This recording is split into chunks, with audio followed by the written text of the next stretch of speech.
ஒரு ஃப்ரூட்டு கிடைக்குது, ஷேர் பண்ண வேண்டாம், உங்களுக்கு தான், உங்கள் குடும்பத்துக்கு தான், அப்புறமா தான் மற்றவங்களுக்கு.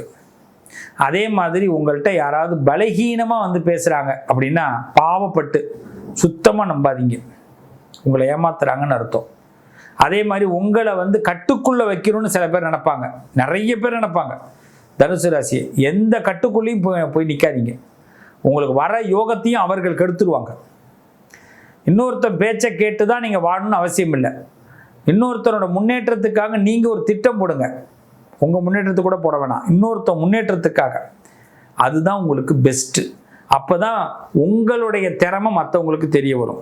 அதே நீங்கள் எல்லாத்துக்கும் வளைஞ்சு கொடுத்து இன்னொருத்தவங்களை நான் காசுக்காக எது வேணாலும் செய்கிறப்பா அப்படின்னு இறங்கினோம்னா நம்மளை அவமானப்படுத்திடுவாங்க. ஆக தனுசு ராசிக்காரர்களுக்கு ராஜயோகம் அப்படிங்கிறது குருவினால் வரும், சுக்கிரனால் வரும், புதனால் வரும்.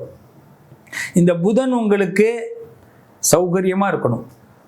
தனுசு ராசிக்காரர்களுக்கு 10வது வீட்டில் புதன் இருந்தாருன்னா தொழில் கர்மாதிபதி யோகம், நல்ல அறிவு ஸ்தானம் வேலை செய்யும், ஆராய்ச்சிகள் வேலை செய்யும். நீங்கள் 10 பேருக்கு வேலை கொடுக்கலாம், உங்களை நம்பி 10 பேர் இருப்பான், ஓனரே உங்களை நம்பி இருப்பான்.